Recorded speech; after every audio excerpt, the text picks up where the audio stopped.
Di para sahabat itu, kaum muslimin, yang terbayang bagi mereka itu adalah infak, yang terbayang bagi mereka adalah sebuah kebahagiaan, keselamatan di akhirat yang kekal dan abadi di sisi Allah tabaraka wa taala. Semua kita boleh klaim sekarang, kamu cinta Nabi, cinta Ustaz. Cinta Nabi, cinta Ustaz. Termasuk saya, cinta Nabi, cinta. Kapan tahunya? Besok di akhirat. Maka apa kata Nabi sallallahu alaihi wasallam? Amalur rajuli biyadih. Penghasilan yang terbaik adalah pekerjaan yang dilakukan oleh seseorang dengan tangannya sendiri. Wa kullu bai'in mabrur, dan setiap jual beli yang mabrur. Ini aktivitas ini membantu saya di akhirat atau akan menyulitkan saya di akhirat? Kalau seandainya perbuatan itu ternyata akan menyulitkan kita di akhirat kelak, tinggalkan perbuatan itu. Assalamualaikum warahmatullahi wabarakatuh.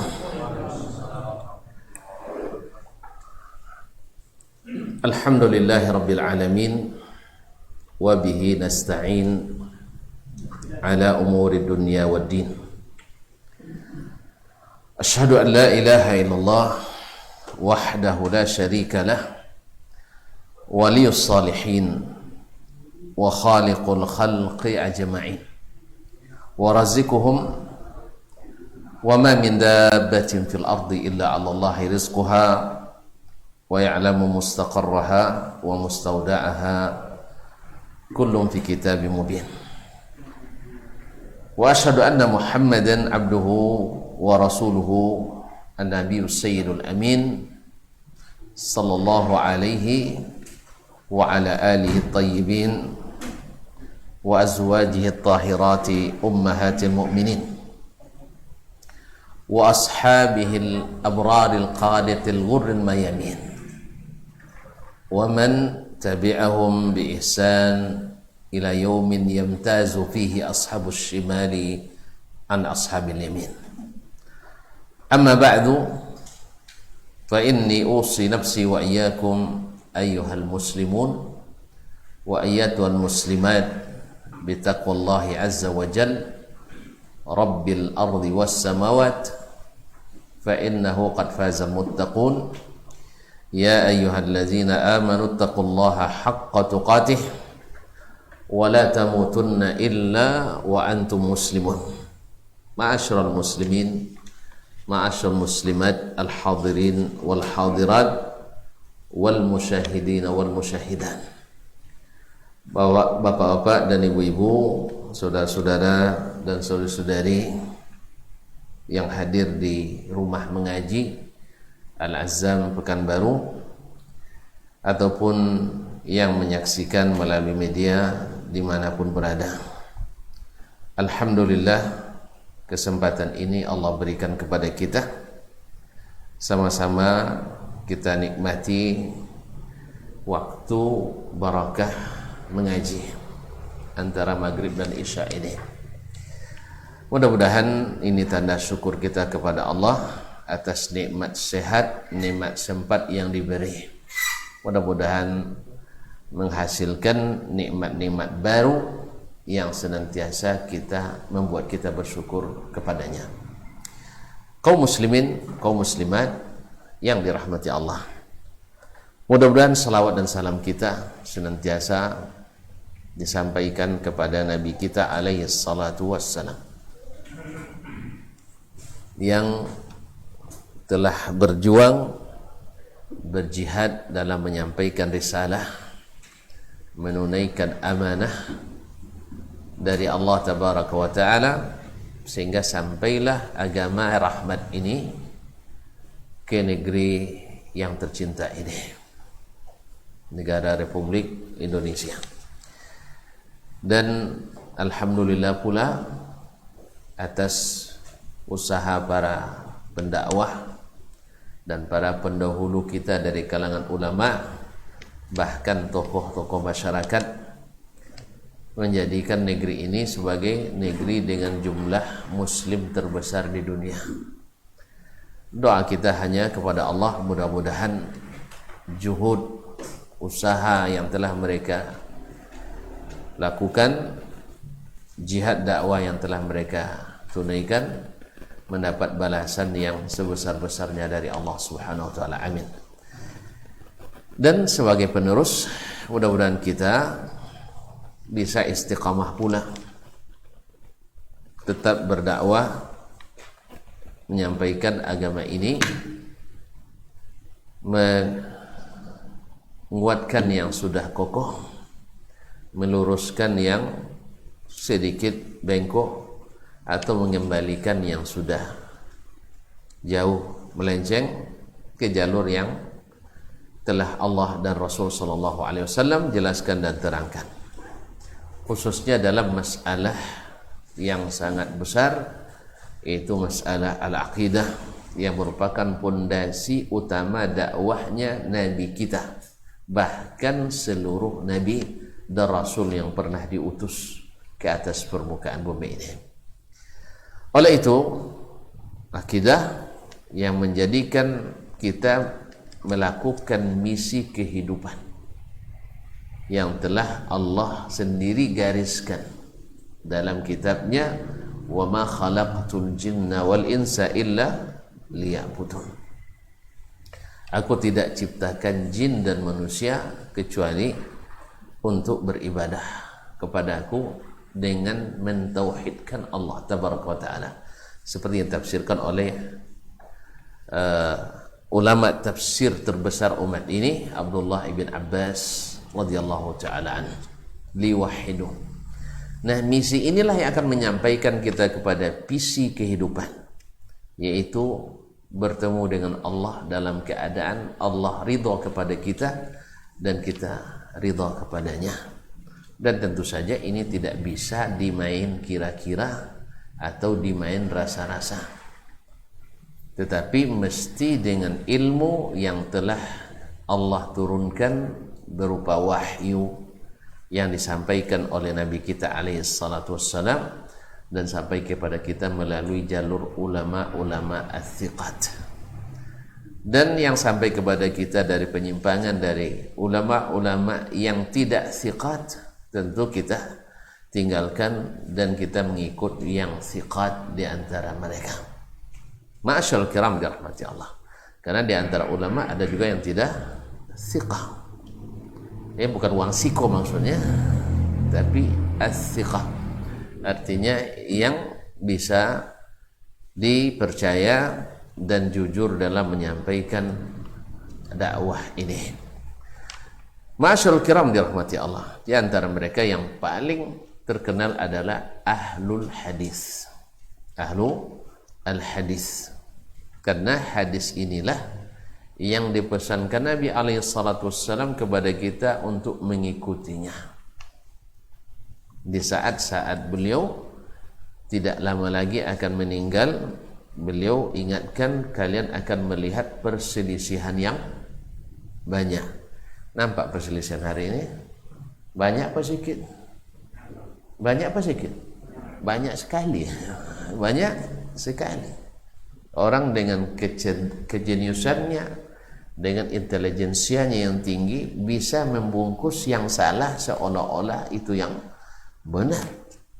Tapi sepandai-pandai membungkus bangkai, baunya akan terdeteksi juga. Sepandai-pandai membungkus kesesatan, pasti akan tercium juga. Oleh itu kaum muslimin dan muslimat, kita bungkus itu dengan bungkusan yang sesuai, yaitu sunnah dengan sunnah. Jadi jangan sunnah berbalut,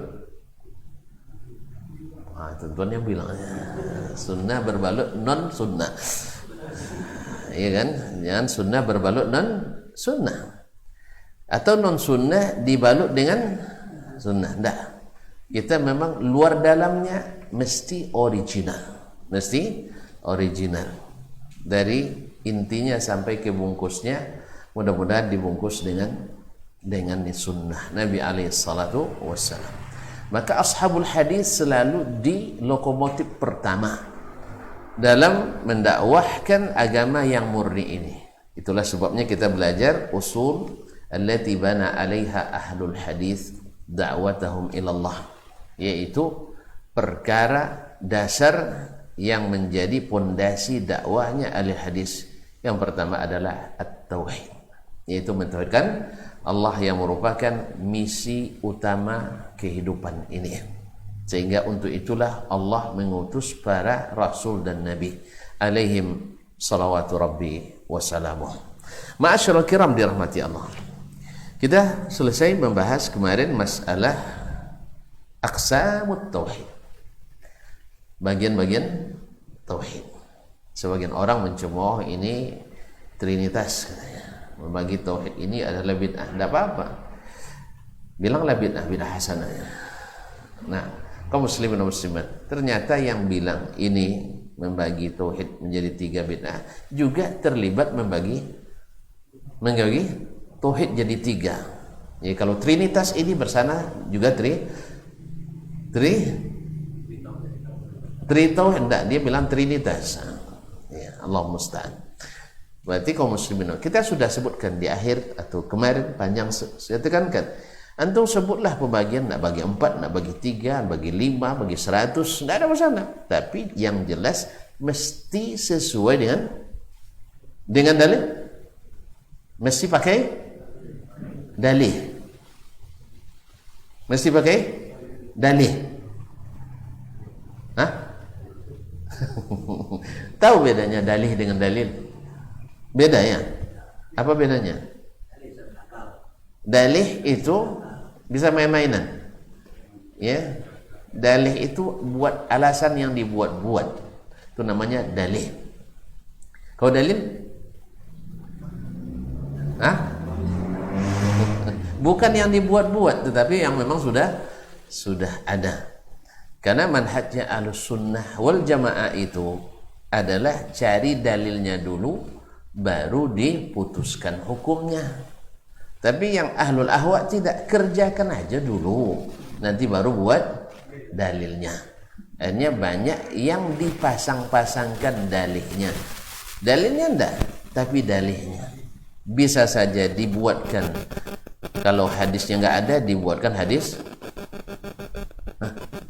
Ya, hadis palsu. Kalau ayatnya tak ada, dijadikan ayat mutasyabihat. Jadi dibuat, carikan ayat yang bukan pada masalah itu lalu digunakan untuk masalah tersebut. Allahumma musta'an. Oleh sebab itu kaum muslimin dan muslimat, al-hadis dah mereka selalu menggunakan dah lupa lagi kaji. Itu masa diulang di awal lagi.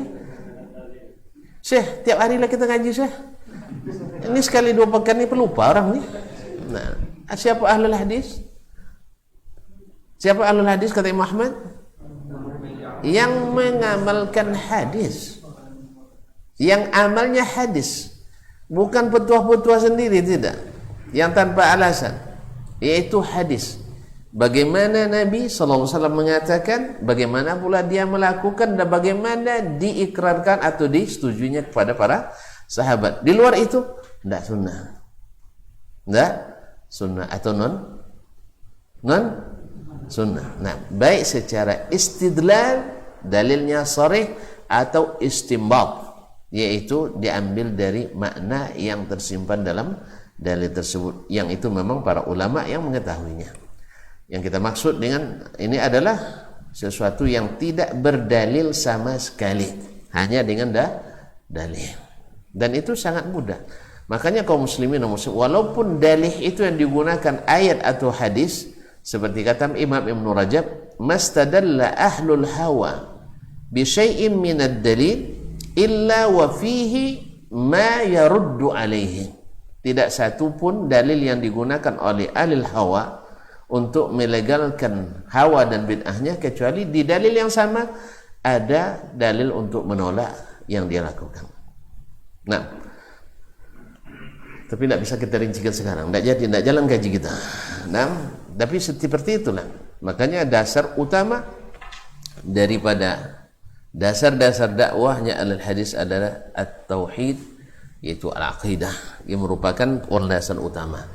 Jadi kalau ada yang mengatakan bahwa kalau bahas akidah nanti ya mengkafirkan orang, membid'ahkan orang, menyesatkan orang, memfasikkan orang, ya sama juga kalau ngaji maksiat kan juga gitu. Betul tak? Antum bicara riba, yang makan riba diperangi Allah. Apa namanya itu? Lawan Allah kan? Sama aja. Antum bicara tentang zina, sama juga, dibenci Allah. Akidah juga. Ya tak? Makanya tidak boleh tinggalkan, termasuk akidah ini. Dan kenapa akidah? Karena kerusakan yang lain itu selalu turunan dari kerusakan akidah. Kita dapatkan, Allah musta'an, ketika orang berakidahnya dengan akal, pasti nanti syariatnya main akalan juga. Dan akal-akal itu sudah hampir dipastikan. Seorang yang menggampang-gampangkan masalah akidah, pasti masalah ibadahnya juga cenderung menggampang-gampangkan. Tapi siapa yang serius dalam masalah tauhid, dipastikan serius pula dalam masalah-masalah lain dalam beragama ini. Ma'asyiral kiram dirahmati Allah. Jadi selesai dengan pembagian at-tauhid ats-tsalatsa, tauhidur rububiyah wa tauhid al-uluhiyah wa tauhid al-asma was sifat. Dan semuanya sudah kita jelaskan. Ya, kalau tentu lupa berarti tanggung jawab sendirilah. Ya. Sekarang masuk pada muhimmat tauhidil uluhiyah. Ada beberapa aplikasi penting dalam tauhid uluhiyah. Aplikasinya seperti apa?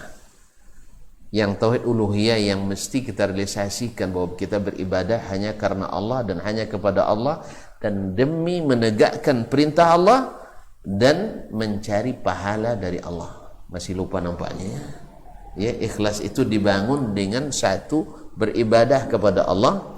Dua, hanya beribadah kepada Allah. Yang ketiga, beribadah menegakkan perintah Allah. Yang keempat, supaya dapat upah. Ya, beramal bekerja harus dapat upah. Tidak ada yang antum kalau tidak dapat upah pergi bekerja, ikhlas pergi? Hah? Serius lah. Nah, buktinya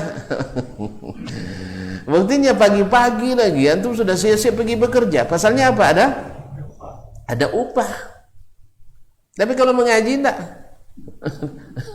Mana yang banyak orang pergi bekerja, pergi ngaji? Kerja. Sebab di sana ada upahnya. Sama kita. Dan itu Allah sudah fitrahkan pada diri kita. Makanya kalau nak ikhlas pegawai kita, naikkan gaji terus. Kayak begitu? Ya Pak? Hah? Biar motu kerjanya, atau motu serius kerjanya, ini pasti akan semakin banyak tinggi gajinya, semakin insya Allah. Ma'asyarul kiram dirahmati Allah. Demikian juga Allah SWT paham betul dengan itu. Allah maha mengetahui bahwa kita secara fitrah ingin diberi upah. Bahasa kasarnya ya, diberi pahala, diberi ganjaran yang baik. Makanya Allah siapkan bagi hamba-hambanya yang saleh mala ainun ra'at, sesuatu yang tak pernah terlihat oleh mata, wala udhunun sami'at, tak pernah terdengar oleh telinga. Jadi tidak ada yang bisa mengilustrasikannya, tidak ada yang bisa mengilustrasikan dan visualisasi, tidak ada. Surga itu di atas semua yang terbayangkan, di atas semua yang terpikirkan. Wala khatara ala qalbi bashar, tak pernah terlintas dalam pikiran manusia. Mau nengok? Ya, ini syaratnya, tegakkan tauhid ini. Sebab siapa yang tidak menegakkan tauhid tak berhak nengok surga. Nengok aja tidak dapat, coba bayangkan. Dan jangan melakukan hal-hal yang menjauhkan kita dari surga. Seperti dalam hadis Nabi ancamannya, siapa yang membunuh seorang yang terikat perjanjian dengan kaum muslimin, orang kafir ini, orang yang terikat perjanjian dengan kaum muslimin, lam yajid raihatal jannah, tak akan mendapatkan bau surga. Baunya tidak dapat. Berarti surga harum enggak ya? Coba aja nanti biar antum tahu. Surga tuh harum semerbak. Jelas ya? Nah, oleh itu kaum muslimin dan muslimat dirahmati Allah SWT, mesti ini kalau ingin nengok. Dan itu sudah merupakan sunnatullah. Kita diberikan oleh Allah SWT harapan siapa yang mengerjakan ini baginya ini, siapa yang membaca ini baginya ini. Yang tidak ditentukan tidak usah dicari-cari. Pasti yang maha kaya, maha pemurah, kalau memberi tak akan pernah mengecewakan. Ya, saya kadang-kadang suka juga gali-gali, Ustaz, kalau ini apa pahalanya Ustaz? Saya nak tahu. Saya bilang saya tak tahu. Sebab kalau tidak dikasih tahu, kita tak tahu, bilangnya tak tahu. Misalnya Ustaz, misalnya kalau siapa yang mengerjakan ini misalnya, baginya sekian puluh ribu malaikat salawat kepadanya, misalnya siapa jenguk orang sakit kan. Nah, terus kalau saya jenguk orang sehat berapa puluh ribu, belum sana. Saya tidak tahu itu, tidak tahu itu. Tapi ada fadilat lain yang Allah sebutkan secara garis besar. Ma'asyarul kiram. Sekarang muhimmatu tauhidil uluhiyah, yaitu aplikasi penting, yaitu bagaimana mengaktualisasikan tauhid uluhiyah tersebut. Wa min muhimmati tauhidul uluhiyah wa lawazimihi indahum, menurut ahli hadis, di antara praktik utama daripada tauhid uluhiyah itu satu, ikhlasul du'a lillahi ta'ala, yaitu ikhlas dalam berdoa kepada Allah tabaraka wa ta'ala. Apa pasal ahli hadis sangat memperhatikan masalah doa ini? Sebab sudah menjadi pengalaman umat-umat sebelum kita lagi, dan juga pada umat ini, bahwa kebanyakan syirik itu bermula dari doa.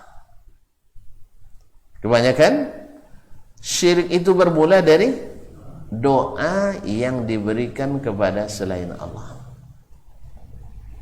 Tuan-tuan masih segar dalam ingatan tuan-tuan ketika Imam At-Tabari meriwayatkan daripada Imam Ibn Abbas radhiyallahu taala anhuma, sebelum Nabi Nuh diutus oleh Allah Subhanahu wa taala, kana an-nasu 'ala tauhid, manusia dalam keadaan bertauhid, karena Adam turun membawa tauhid. Sampai 1200 tahun, sekira 1200 tahun, mulai syaitan, karena 1200 tahun cukup untuk membuat mereka jauh dari masa Nabi Adam alaihissalam dan melupakan mereka dengan risalah awal turunnya Nabi Adam ke permukaan bumi ini. Ya, jangankan anak cucunya, Adam sendiri juga akan tertipu sama iblis. Anaknya Adam, nah itu bapaknya Nabi itu, siapa namanya? Qabil, tertipu oleh iblis. Ma'asyarul kiram dirahmati Allah SWT. Nah, datanglah mereka kepada orang yang akan diutus Nabi Nuh kepada mereka. Datang syaitan, kalian ini bahasanya kan bagus, kalian ini orang-orang berbuat durhaka pada Allah, maksiat merajalela di mana-mana, narkoba, LGBT, pencurian, riba dan seterusnya. Jadi oleh sebab itu mereka, iblis memakai bahasa kita, antum harus tinggalkan itu. Tentu siapa yang mengatakan itu kan kita sepakat. Secara fitrah mencuri kita tidak setuju, ya tak? Orang menipu kita pasti tidak suka, walaupun kita penipu. Serius, penipu mau tidak dia ditipu? Kamu nipu saya katanya. Coba bapak bilang sama dia, abang kan sering nipu saya. Kena gitu. Dia penipu tapi tidak mau ditipu. Coba pencuri, mau tidak hartanya dicuri? Pernah kena pencuri? Coba antum curi mobilnya. Babak belur antum dibuat. Sama kan? Pendusta, mau tidak dia didustai? Mau tidak? Yang suka ngerjain orang, mau tidak dikerjain? Tidak mau. Itu fitrah memang. Tapi mereka sudah saling memaklumi aja. Akhirnya datanglah syaitan membisikkan, dan bahasanya bagus, cegah maksiat ini. Tapi dia masukkan maksiat yang orang nggak tahu itu maksiat. Apa itu? Buat di tempat-tempat kalian kan anak-anak keturunan orang-orang saleh, para kiai dulu. datuk-datuk moyang, nenek moyang kalian orang-orang saleh, kiai-kiai. Ada namanya Yaghus, ada Ya'uq, ada Nasr, ya kan? Maka buat di tempat kalian sering berjumpa gambar-gambar orang saleh tersebut. Gambar-gambar orang saleh tersebut. Apa tujuannya? Coba lihat, tujuannya bagus. Apa? Supaya setiap kalian melihat gambar nenek moyang yang saleh tersebut, kalian akan ingat beribadah kepada Allah. Masih, ya masih kan? Bagus kan? Akhirnya mereka buat. Karena yang datang Syekh Kiai Haji, ya Kiai Haji.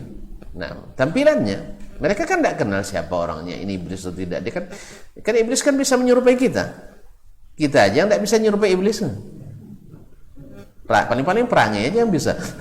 Ya, tapi kalau untuk bentuk enggak lah. Kan kadang saya tidak tahu bentuknya kayak apa iblis.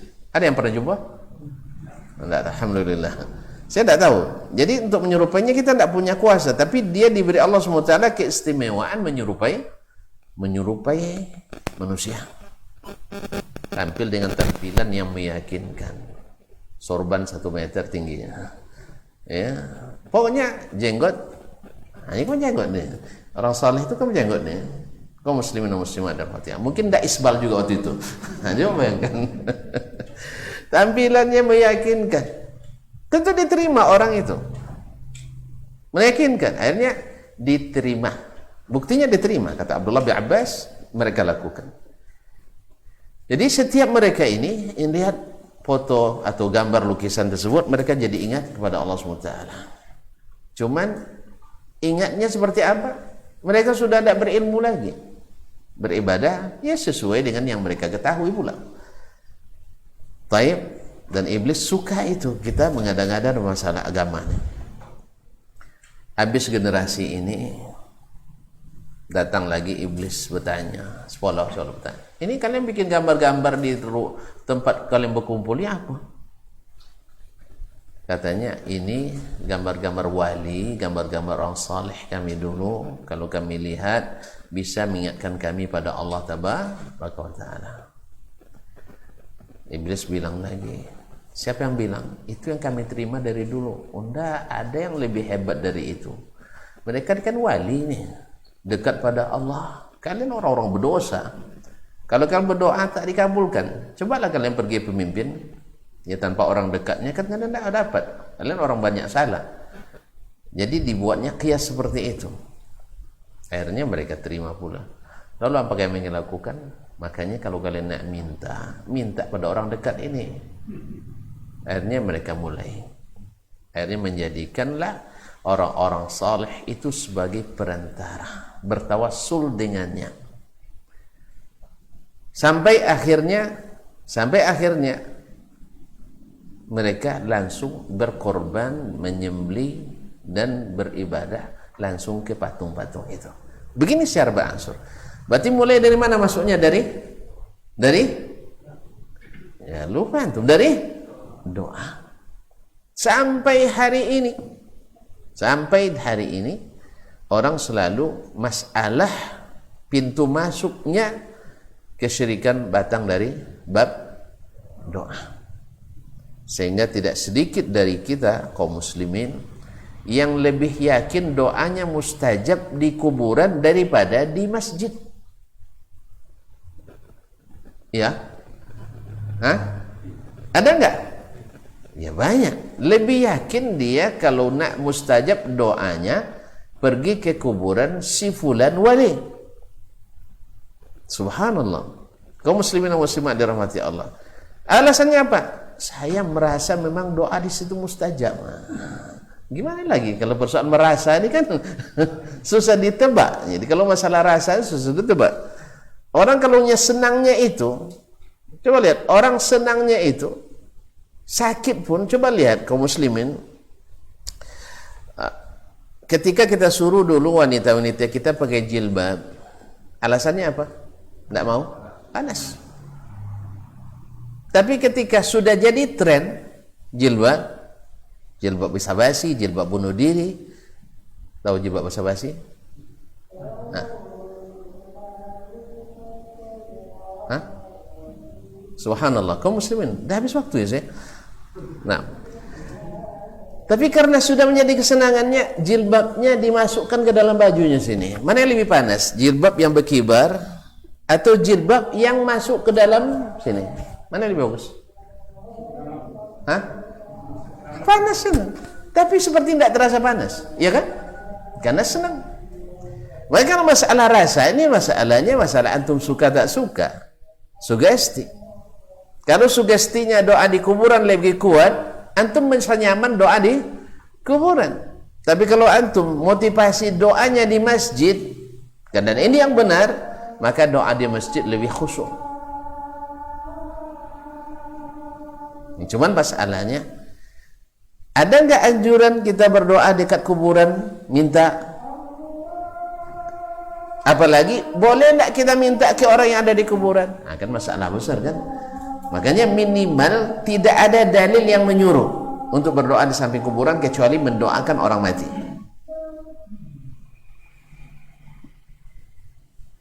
Kelain mandang nampak sih.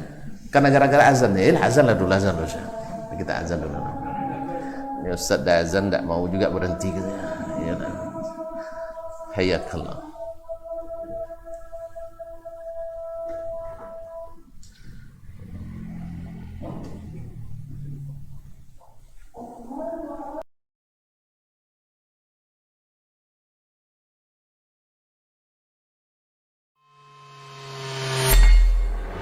Di para sahabat itu, kaum muslimin, yang terbayang bagi mereka itu adalah infak, yang terbayang bagi mereka adalah sebuah kebahagiaan, keselamatan di akhirat yang kekal dan abadi di sisi Allah tabaraka wa taala.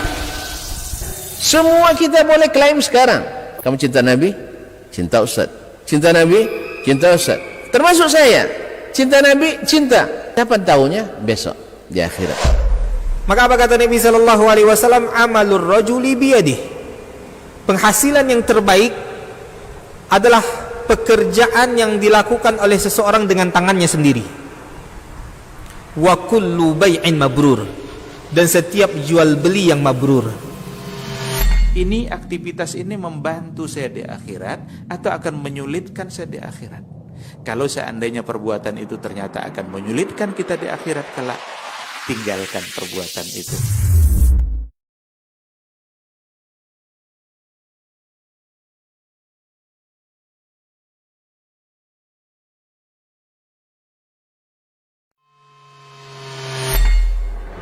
Di para sahabat itu, kaum muslimin, yang terbayang bagi mereka itu adalah infak, yang terbayang bagi mereka adalah sebuah kebahagiaan, keselamatan di akhirat yang kekal dan abadi di sisi Allah tabaraka wa taala.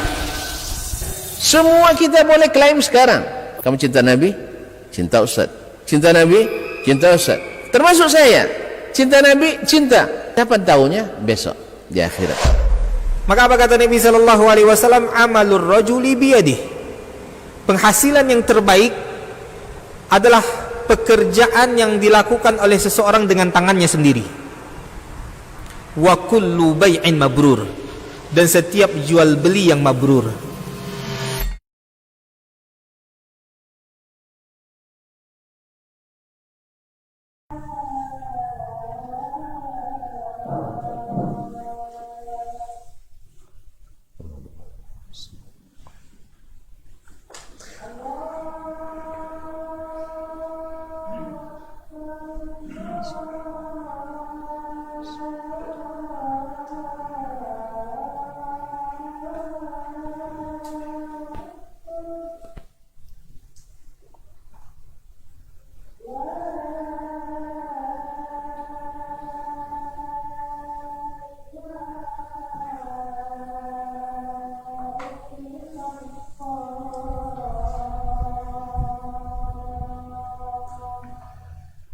Kaum muslimin dan muslimat yang dirahmati Allah SWT.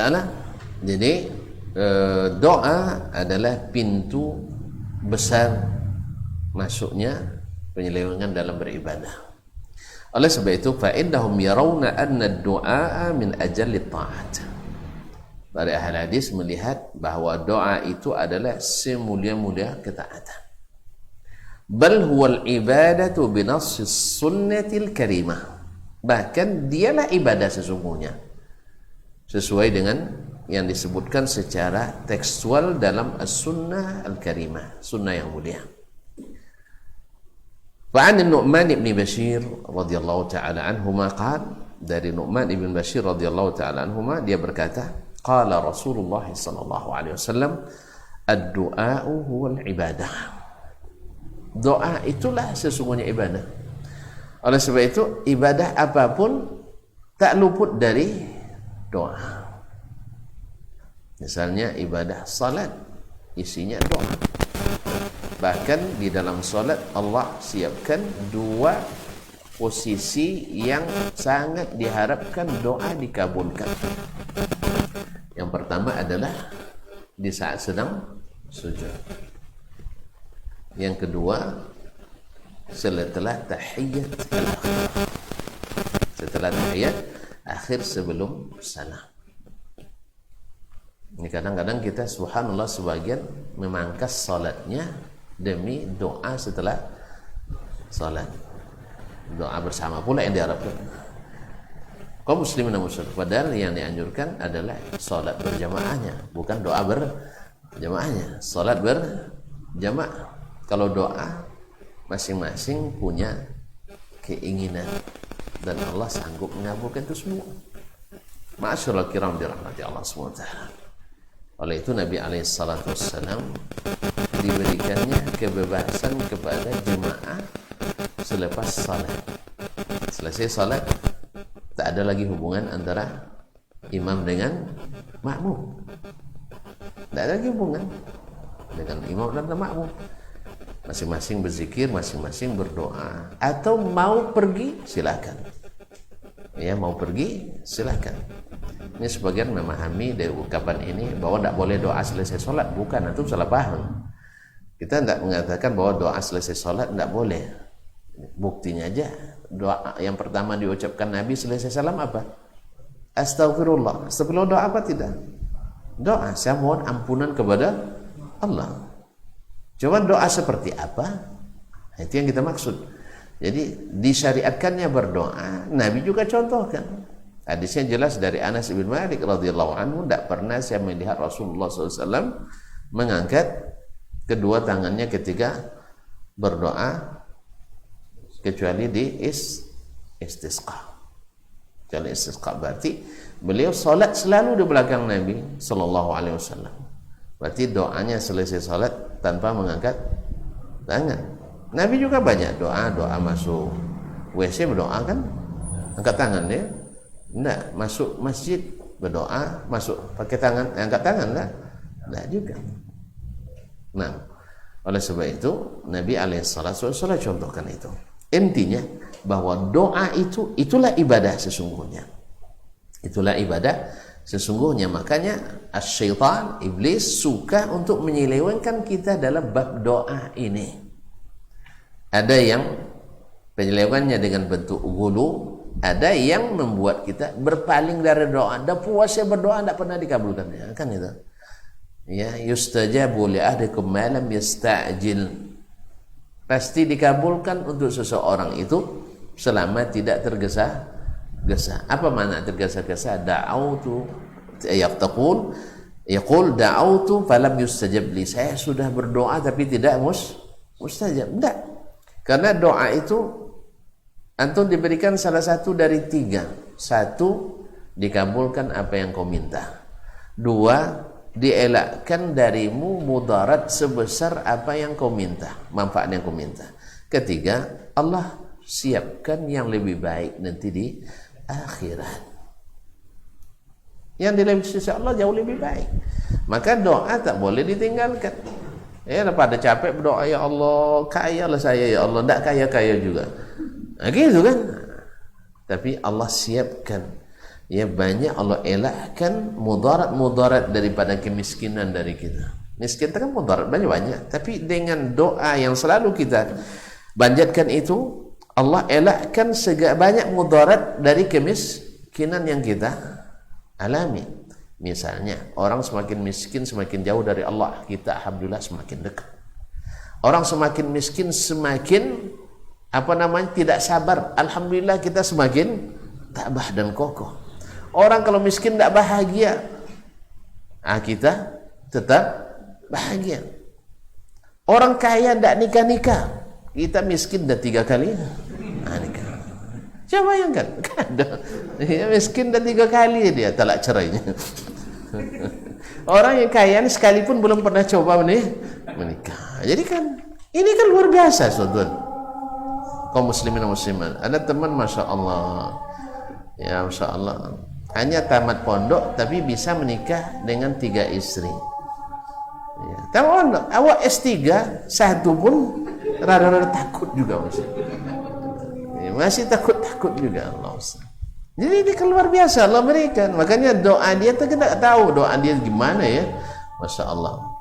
Subhanallah. Maka jangan tinggalkan doa, karena doa itu ibadah, kata Nabi alaihi salatu wassalam. Nah, bagaimana doa? Doa itu karena dia ibadah. Ibadah itu mestilah sesuai dengan yang diinginkan oleh yang kita beribadah kepadanya. Sebab kalau seandainya masing-masing boleh beribadah menurut caranya, menurut keyakinan masing-masing, untuk apa Nabi diutus? Kan untuk apa Nabi diutus? Ya tak? Kita ya apa aja kebaikan menurut pikiran kita boleh dilakukan terhadap Allah SWT. Untuk apa Nabi Rasul menjelaskan? Untuk apa kitab-kitab diturunkan? Kenapa suhuf diturunkan? Kepada para ulama-ulama di Allah ciptakan supaya apa? Terjaga ibadah kita sesuai dengan SOP yang telah Allah tentukan. Karena Allah turunkan SK-nya juga menurunkan juklak dan juknisnya, petunjuk terlaksanaan, petunjuk teknisnya. Maka ikuti itu. Jangan berspekulasi. Karena tidak sedikit orang nanti di akhirat karena berspekulasi asal baik pasti diterima. Antum di dunia aja sering gagal gara-gara spekulasi. Asal modalnya besar pasti untungnya besar, iya kan?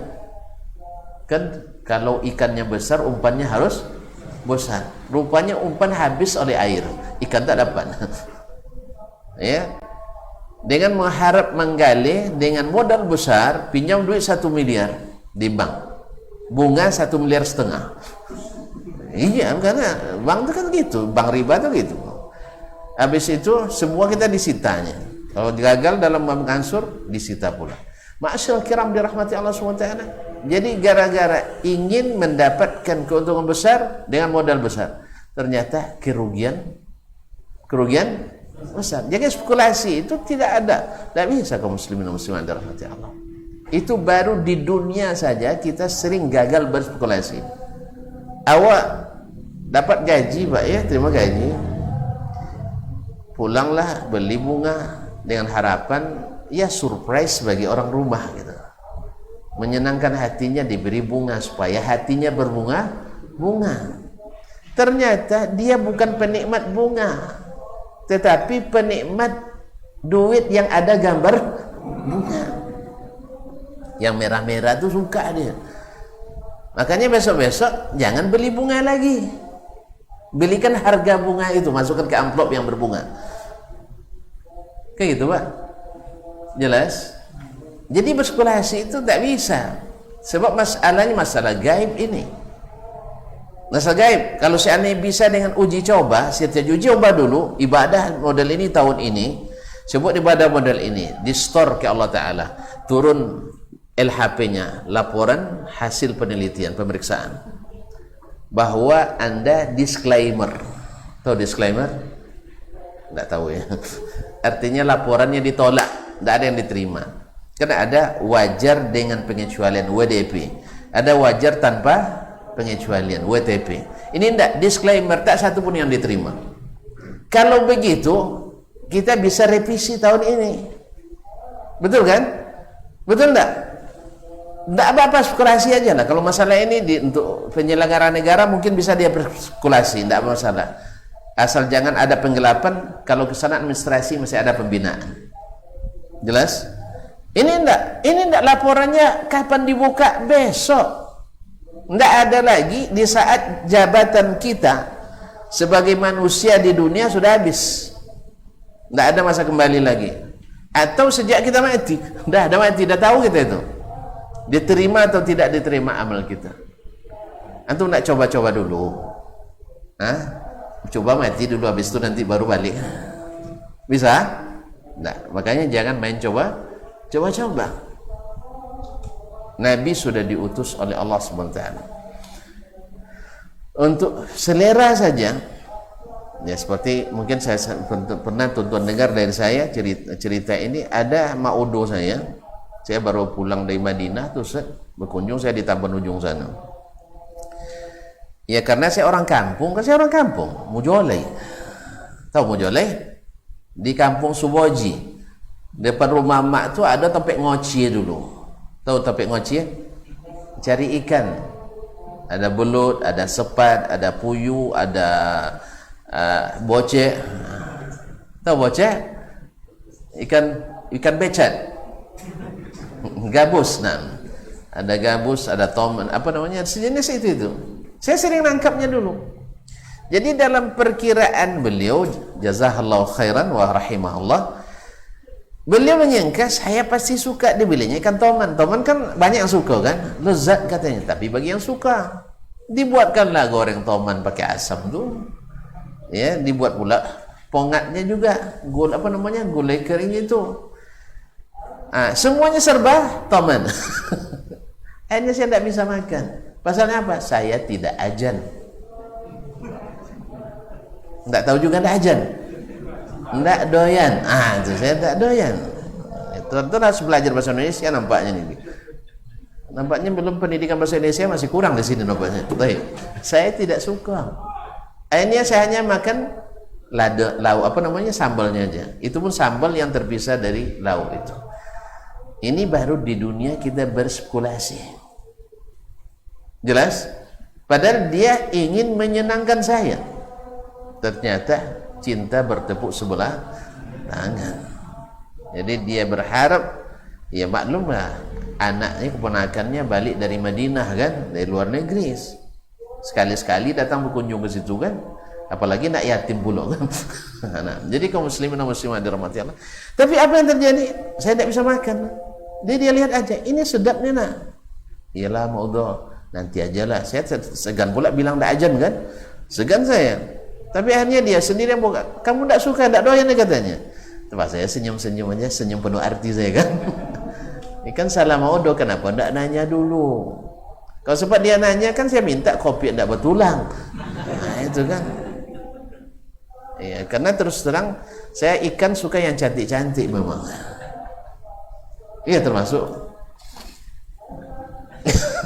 kaum muslimin dan muslimat. Ya ikan yang cantik kopi ya kan, lelen. Tahulah tentu. Kaum muslimin dan muslimat. Itu bukan karena apa? Karena memang mak saya tidak mengajar makan itu. Kok sampai ke mak saya rahimahullah. Ini gara-gara spekulasi. Nah, doa adalah sebaik-baik yang Allah cintai dari kita. Maka kita ikuti petunjuk teknis dan pelaksanaannya. Jangan pokoknya asal berdoa adalah. Tidak. Antum kan minta, kalau ibaratnya proposal antum ajukan, yang penting ajukan diterima tak terima gitu ya. Tidak bisa. Antum nanya dulu bagaimana ini diajukan, tanggalnya kapan, musim mengajukan proposal, iya kan? Tanya musimnya, musim-musim makbul itu kan tanya. Kemudian tempat pengajuannya di mana?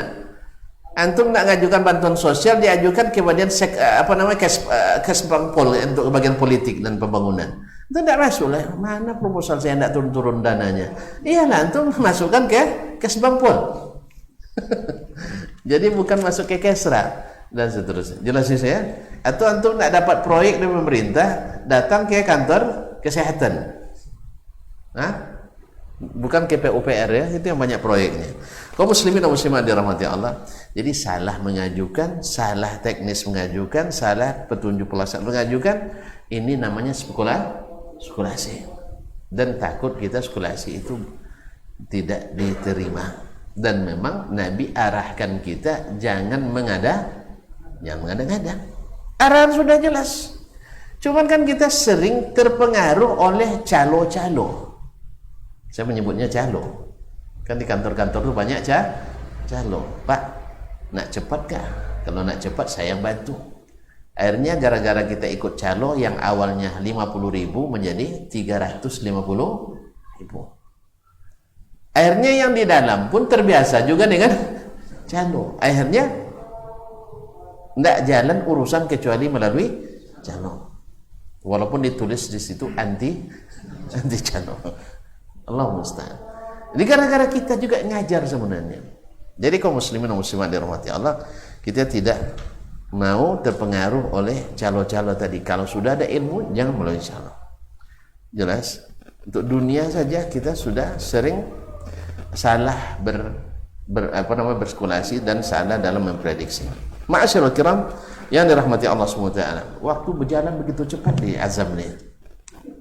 Ya. Ya sih. Antum jamnya kenapa mau diputar cepat ya? Baru baterainya. Baik. Wal ibadat indahum tauqifiyah. Ibadah menurut ahli hadis adalah tauqifiyah. Tauqifiyah itu kita berhenti dulu sebelum ada petunjuknya. Kalau ada petunjuknya dari Allah dan Rasul, dilaksanakan. Kalau tidak, kita tak laksanakan. Harus mengikut yang dicontohkan, atau yang diperintahkan, atau yang diajarkan. Jelas? Kadang-kadang yang orang menangkap yang dibuat oleh Nabi, yang tak buat oleh bukan. Karena ada yang dibuat Nabi, ada yang dibuat sahabat, diiyakan oleh Nabi. Itu sunnah itu. Bukan yang tak dibuat Nabi, tak dibuat sahabat, tak diperintahkan Nabi, tak perintahkan sahabat, lalu dibuat oleh orang setelah mereka jauh masanya, itu pasti juga disetujui oleh Nabi. Di mana dapat antum pasti itu? Spekulasi. Iya, pasti disetujui Nabi, spekulasi. Makanya kaum muslimin dan muslimat, Nabi walaupun berjihad, Allah pelihara, benar. Tapi kalau ulama berjihad, tidak. Ada yang benar, ada yang salah. Cuman kalau dia ulama tetap dapat pahala. Kita yang mengikuti yang salah tuh dapat dosa. Ya jelas dapat dosa karena kita tahu itu salah. Oh saya tahu tapi pura-pura tidak tahu aja lah. Ya pura-pura tidak tahu lebih bahaya daripada yang tidak tahu sebenarnya. Ya yang sudah tahu tapi pura-pura nggak tahu. Mana lebih bahaya? Hah? Dia tahu aturan tapi pura-pura nggak tahu, akhirnya dilanggar. Mana yang lebih parah dari orang yang memang nggak tahu melanggar? Yang pura-pura nggak tahu. Antum tahu tapi pura-pura nggak tahu. Jelas tuh. Nah. Taib al-tauqifiyah kama sawfa yaridu bayanuhu qariban fil asli tsalis insyaallah, sebagaimana yang dijelaskan pada pondasi atau landasan yang ketiga insyaallah taala. Walam yarid fi tauqif qat ma yadullu ala masyru'iyyati du'ai ghairi Allah taala ka du'ail amwat. Tidak satu pun di dalam dalil yang datang dari Allah dan Rasul fi tauqif ma yadullu yang menunjukkan ala masyru'iyyati du'ai ghairillah, bolehnya berdoa kepada selain Allah, enggak ada.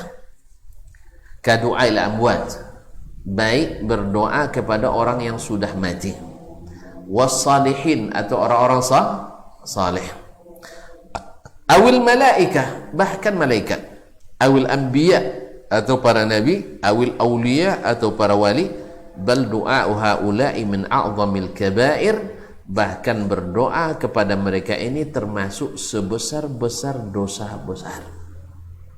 Sebesar-besar dosa besar. Jadi di antara dosa besar ini termasuk sebesar-besar dosa besar. Li'annahu syirkun mahdhun, karena ini syirik sesungguhnya. Ini adalah syirik yang sesungguhnya. Musyrik tulen. Ma'asyiral kiram dirahmati Allah, bil munasabah. Ya, kadang-kadang subhanallah orang menisbatkan berbagai riwayat dusta kepada para imam-imam. Kalau di Indonesia misalnya kita kan menyegani Imam Asy-Syafi'i rahimahullah. Ya seolah-olah kadang-kadang sebagian kalau sudah Imam Syafi'i seperti Nabi dibuatnya. Ya seperti gitu, sebagian mengatakan seolah-olah fatwa Imam Syafi'i seperti sabda Rasulullah SAW. Ini namanya taklid atau ta'asabiyah, fanatis. Padahal Imam Syafi'i anti dengan itu. Nah, ada yang menisbatkan Imam Syafi'i rahimahullah, Imam Syafi'i rahimahullah setiap hari pergi bertabarruk ke kuburan Imam Abu Hanifah di Baghdad, seperti yang diriwayatkan oleh Al-Khatib Al-Baghdadi dalam Tarikh Baghdad. Ya subhanallah, orang-orang ini mana yang terserondok-serondok dapat ya. Nah, ini ternyata riwayatnya adalah ada perawi di dalamnya yang pendusta, seperti yang disebut oleh Imam Ibnul Jauzi dalam Tazkiratul Mawdu'at, atau afwan dalam Al-Mawdu'at, orang yang berdusta. Kemudian di antara rawinya ada yang tak diketahui siapa orangnya, tapi masya Allah yang penting asal dapat hilang patut dek ketujuh. Patutnya diteliti riwayat dulu, tapi karena setuju, karena tabarruk itu kan jadi tren pula, ngalap berkah. Tahu ngalap berkah? Tidak tahu. Tentu tidak pernah praktik, itu masalahnya. Ya. Alhamdulillah, syukur tidak pernah praktik. Ngalap berkah itu kan jadi tren bagi sebagian kaum muslimin. Makanya jadi perkuatnya dengan riwayat palsu dari Imam Syafi'i. Karena bagi kita Syafi'i ala ra'si wal 'ain, di atas kepala dan mata kita, dan tidak sedikit pula nanti akan menggiring Imam Syafi'i seolah-olah sama dengan keyakinannya. Dan ini adalah dusta yang sangat nyata, dosa yang sangat nyata. Tetapi banyak di antara kita karena tidak berilmu atau karena hilang patut di ketujuh, mau terkicu di nantarang, tak kicu di nantarang. Nasallallahu alaihi wasallam. Faqad qala ta'ala, seperti akan kalau antum ikuti nanti selalu belajar akidah ini dengan benar melalui Al-Quran dan Sunnah dan pahaman As-Salafus Salih, tampak nanti di mana berdirinya Imam Asy-Syafi'i, di mana berdirinya Imam Ahmad, di mana berdirinya Imam Abu Hanifah, di mana berdirinya Imam Malik radhiyallahu taala anhu ajma'in. Nampak nanti itu. Ya, di mana kan tu nak mengatakan bahwa akidahnya sama dengan Asy'ari misalnya atau Maturidi?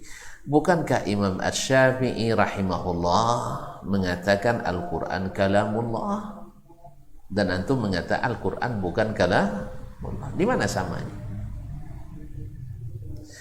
Imam Asy-Syafi'i rahimahullah mengakui Allah istawa 'alal 'arsy wa anna 'arsyahu fawqa as-sab'i samawat. Antum mengatakan Allah tidak istawa 'alal 'arsy, Allah hanya menguasai 'arsy setelah sebelumnya tidak dikuasainya. Karena mana istaula itu menguasai setelah sebelumnya tidak dikuasai. Di mana samanya? Para imam yang empat mengatakan bahwa bila bertentangan perkataan kami dengan hadis Nabi, tinggalkan perkataan Nabi. Antum mengatakan wajib bermadzhab Syafi'i walaupun bertentangan dengan hadis Nabi. Di mana? Antum mungkin mengatakan bahwa jangan-jangan sudah dinasah katanya, buktikan dalilnya. Karena Imam Syafi'i tidak menerima nasah kecuali dengan dalil dan seterusnya. Ya seterusnya. Di mana samanya akidahnya? Jadi kalau ada yang mengklaim bahwa akidah Imam Malik, Abu Hanifah dan seterusnya adalah semazhab dengan Imam Asy'ariyah, ini adalah kedustaan yang sangat terang sekali. Dusta yang sangat terang benderang, dan bukan sekarang masa untuk menerangkan. Nah, sebab kalau untuk belajar ini akan tahu sendiri bagaimana di mana posisi kaki mereka berdiri. Cuman begitulah. Dulu tidak ngakunya ada sunnah, ngaku alil kalam. Setelah sunnah dicintai oleh masyarakat, ngakunya jadi ahli sunnah. Dulu anti dengan as-salaf, sekarang karena as-salaf sudah manis bahasanya, akhirnya menyebut pula paling salaf dan seterusnya. Gimana pula orang anti sunnah menganggap sebagai ahli sunnah? Buktinya ketika tersebut ini kajian sunnah, mereka tidak setuju. Ini masjid sunnah, mereka meriang. Padahal kita bisanya, kalau memang cinta sunnah, buat aja lah ini kajian sunnah. Kalau perlu bikin dalam kurung bukan Wahabi. Tidak apa-apa, tidak masalah. Kajian sunnah Masjid Al-Azam misalnya kan, ya kajian sunnah, bin dalam kurung bukan, tidak ada masalah, tidak ada masalah.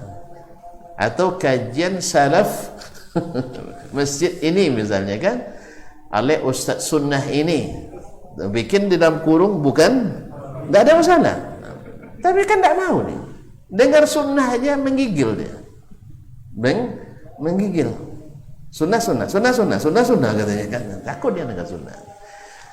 Ya sunnah itu kan jelas. Nabi buat, Nabi perintahkan atau Nabi anjurkan.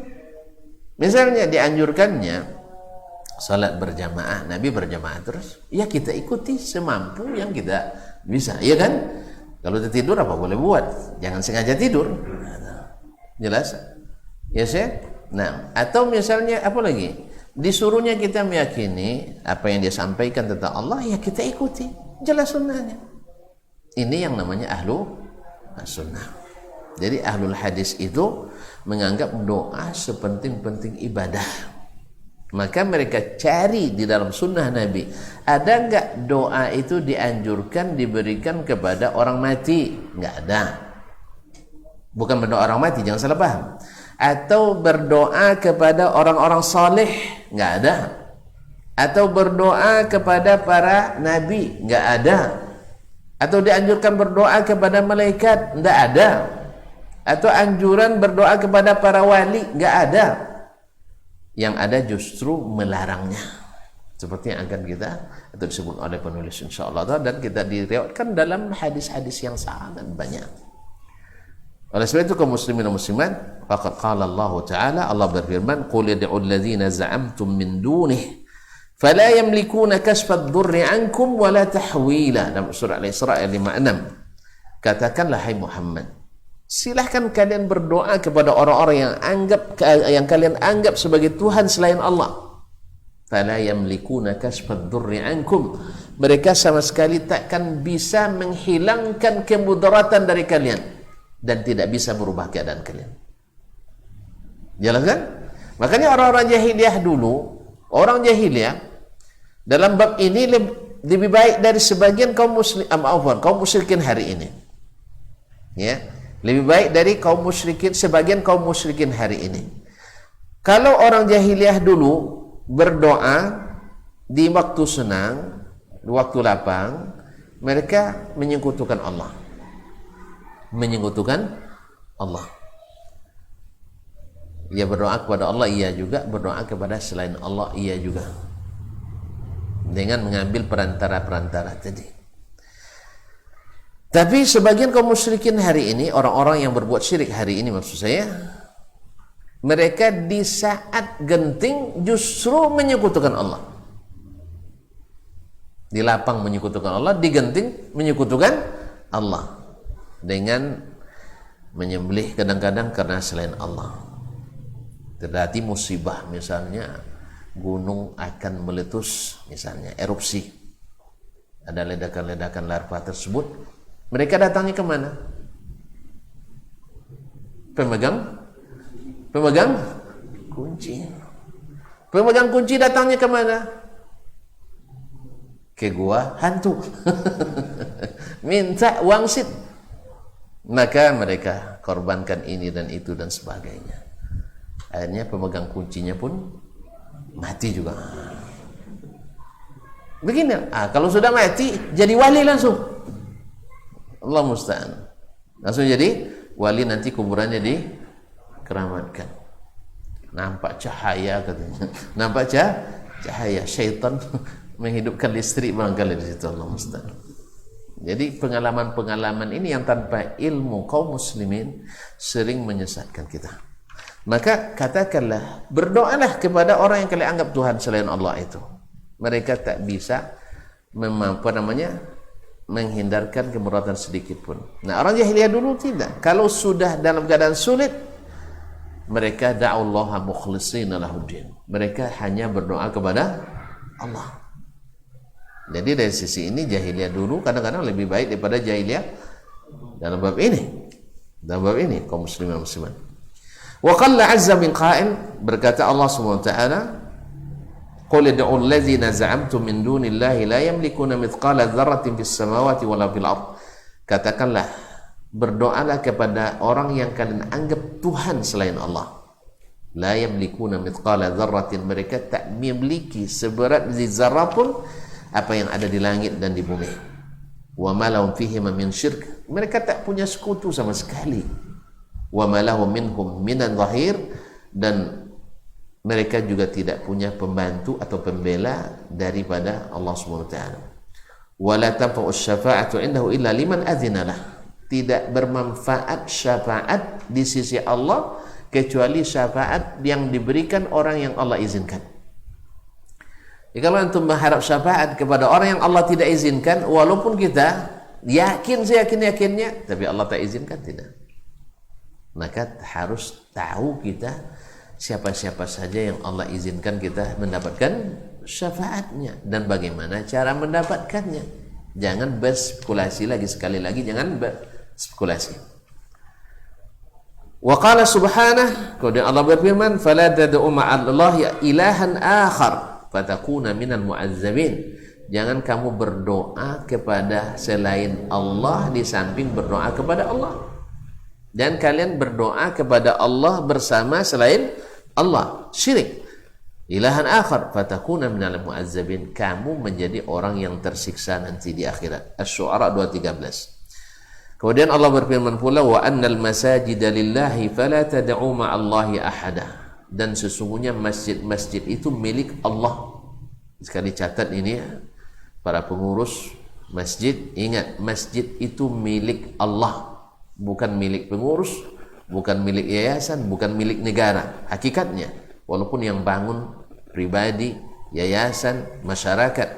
Makanya jangan berdoa kepada selain Allah di dalamnya.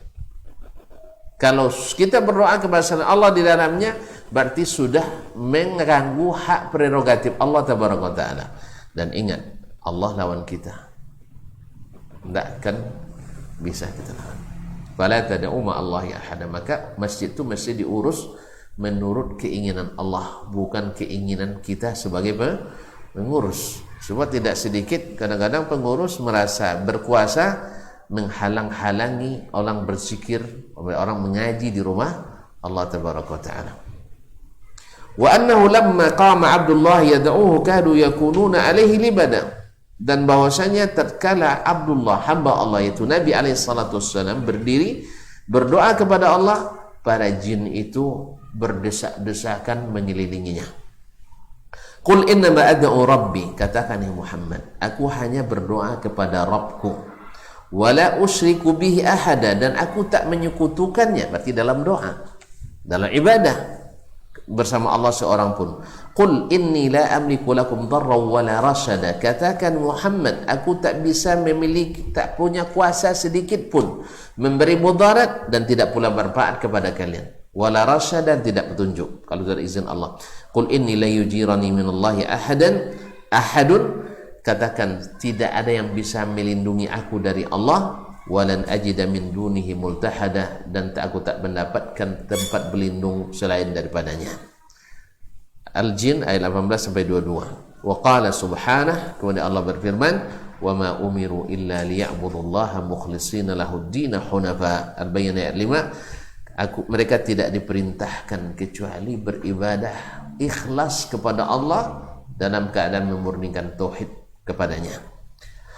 Warawa Abu Hurairah radhiyallahu ta'ala, dan ayat masih banyak dalam masalah ini. Makanya Al-Quran isinya tauhid semua. Bicara dalam masalah apapun pasti kembalinya ke tauhid. Masalah salat mesti bertauhid, zakat mesti bertauhid, dan seterusnya. Warawa Abu Hurairah radhiyallahu anhu anin Nabi sallallahu alaihi wasallam, dari Nabi sallallahu alaihi wasallam, annahu qala Allah tabaraka wa ta'ala. Ini hadis qudsi yang diriwayatkan oleh Imam Muslim rahimahullah, ana aghna syuraka'u min anisyirk, kata Allah SWT, saya adalah yang paling tak memerlukan sekutu. Man amila amalan asyraka fihi ma'i ghairi taraktu wa syirkah, siapa yang beribadah atau mengamalkan suatu amalan di dalamnya dia menyekutukan aku dengan selainku, aku tinggalkan dia dan kesyirikannya itu. Ini maknanya kalau ada syirik dalam ibadah, Allah tak terima. Nah, syirik yang banyak terjadi dari umat-umat dahulu sampai hari ini ada dalam bab doa, ada dalam masalah doa. Tadilah syaitan pandai dia menggiring kita, pasang foto itu nanti datang barakah, pelaris, ya tak? Kalau kita kan yang tidak berilmu, ya pula foto kok dimasalahkan juga. Masalah foto jadi gimana? Masalahkan. Memang pada asalnya tidak berfoto sebenarnya kan tidak ada masalah kan, tapi ketika diletakkan foto kesana.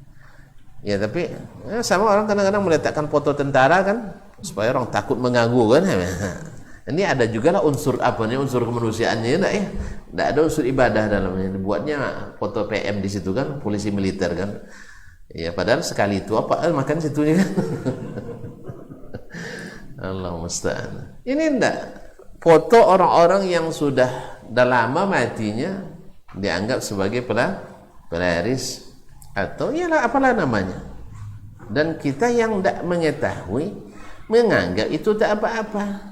Tapi ulama yang mengetahui mengatakan itu berbahaya karena kita menggantungkan rezeki kita kepada selain Allah. Oh enggak, kami pada Allah. Terus itu kenapa digantung? Enggak, itu ada juga. Berarti ada juga ini masalah. Ya, ada juga itu yang masalah. Sebab sejak kami letakkan itu Ustaz, omset kami naik. Iya, ketika belum diletakkan baru buka, gimana nak naik? Ini baru letak 2 tahun setelah itu, ya naiklah. Apalagi sejak kita nih yang makan di situ kan banyak jemaah kan, kadang bawa 12 orang sekali jalan. Besok yang 12 ini masing-masing bawa pula 10 keluarganya. Iya tak? Nah, ini semakin laris. Dikatakannya gara-gara menggantungkan ini. Jadi syaitan main lagi dengan kita. Oleh itu kaum muslimin dan muslimat, bab doa ini yang selalu menjadi perselisihan utama antara yang istiqamah di atas hadis Nabi SAW dengan yang suka berspekulasi. Doa aja kok diatur-atur kan? Doa kan ada tuh kadang komentar, doa kok diatur-atur. Ya antum nak buat proposal ke Pak Camat aja diatur, kok mau? Masa mengajukan permohonan kepada Allah Tabaraka wa Ta'ala antum tidak mau diatur? Jelas kaum muslimin? Alhamdulillah. Kadang-kadang tidak jelas juga kadang sebagainya. Dah terang seperti itu masih gelap juga. Apa sebab? Banyak subuhat. Banyak subuhat. Apalagi gelar-gelar doktor ini, buya ini, kiai ini, profesor ini dan sebagainya. Ada mungkinlah lebih hebat pula yang di Pekanbaru daripada yang di pusat misal dan sebagainya apalagi kadang-kadang kita gara-gara hilang patuh deh ketujuh sehingga tak kicu di nantarang barang yang sudah jelas terang tapi gara-gara ada sesuatu yang kita inginkan karena sesuai angguk dengan laku sesuai gendang dengan tari akhirnya kita menjadikannya sebagai sesuatu yang seolah-olah itu yang benar walaupun dalam hati kita meragukannya karena tidak jelas apa yang disampaikan. Wallahu musta'anu alaihi tuklan. Mudah-mudahan Allah mudahkan hati ini menerima Islam seperti yang dibawa oleh Rasulul Islam, yang dibawa oleh Nabi alaihi salatu wassalam. Wallahu taala alam. Karena waktu yang sudah malam, kita sudahi sampai di sini. Ya, semoga tidak kelam ya, terang semuanya. Alhamdulillah. Mudah-mudahan bisa kita amalkan. Dan semoga Allah lindungi kita dari segala hal yang membatalkan amal kita. Wallahu musta'an. Terima kasih dan mohon maaf tidak ada pertanyaan karena sudah terang. Ya, sudah jelas sana. Wallahu taala alam wa sallallahu ala nabiyyina Muhammad wasallam wa subhanakallahumma bihamdik asyhadu an la ilaha illa anta astaghfiruka wa atubu ilaik. Wassalamu alaikum warahmatullahi wabarakatuh.